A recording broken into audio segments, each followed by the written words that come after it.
Karate self-defense. Welcome to Morning Karate Thought 63. I'm Les Bubka, and every morning I share with you a thought about karate.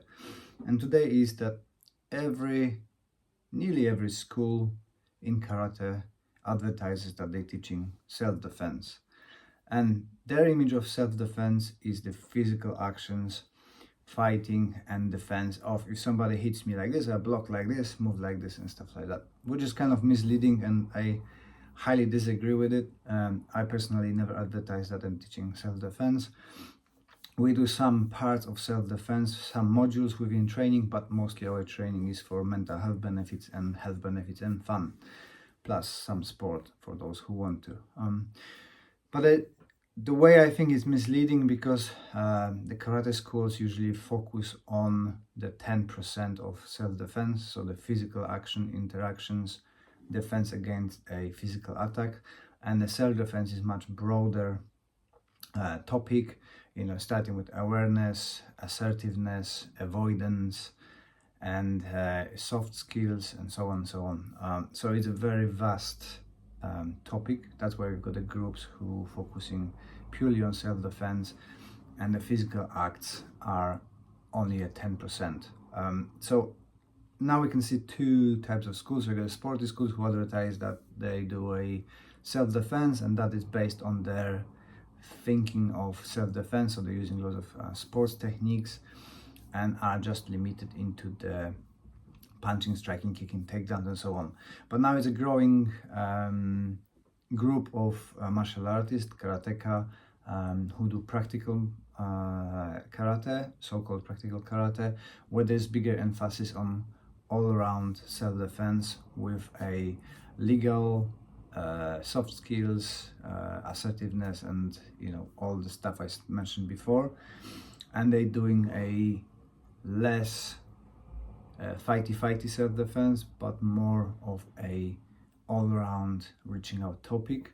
So if you want to look for schools like that, look what they do, because it says self-defense on the brochure or on advertising doesn't mean that they do self-defense, doesn't mean they do self-defense correctly. And we need a bit more clarity in martial arts, in karate in particular. People have to rethink what they're actually teaching. There's nothing wrong with saying I'm not teaching self-defense, like myself, because then the students can do informed decision. If they want to look for a self-defense, they can look for the school that specializes in it. If they want a sport, they go into the sport. If they want to do meditation, they go to meditation. If they want to have a longevity, they go to a different schools. So, and from the school of point of view, having a very narrow focus on who you want in your school is going to be better, instead of have an eclectic mix of people who want have got different agendas, different goals. It's not going to be having a one road to achieve goals in your training, because everybody's going to be pulling different ways. So your training is going to be a bit more messy, a bit more kind of jumping from here to there and so on. So if you've got a clear vision of your club, you have a clear advertising, then it's easier to get the right students. And speaking of self-defense, especially if you're teaching children, that is completely different to teaching the adults. And I'm gonna here to advertise my friends Jamie Club, who's gonna be teaching alongside me this Sunday. So if you're around Guildford, feel free to pop in. We've got lots of room, and we're going to be focusing on different parts of the self-defense. But him and Jamie Club and Mary Stevens from Animal Instinct, they just released the courses on teaching self-defense to children. The courses are aimed at coaches, teachers, instructors, plus parents. So there's a link down below. You can grab one of their online courses, which I highly recommend. I've got them as well, and in that way you can support for no cost to you our club, because we've got a small commission from it.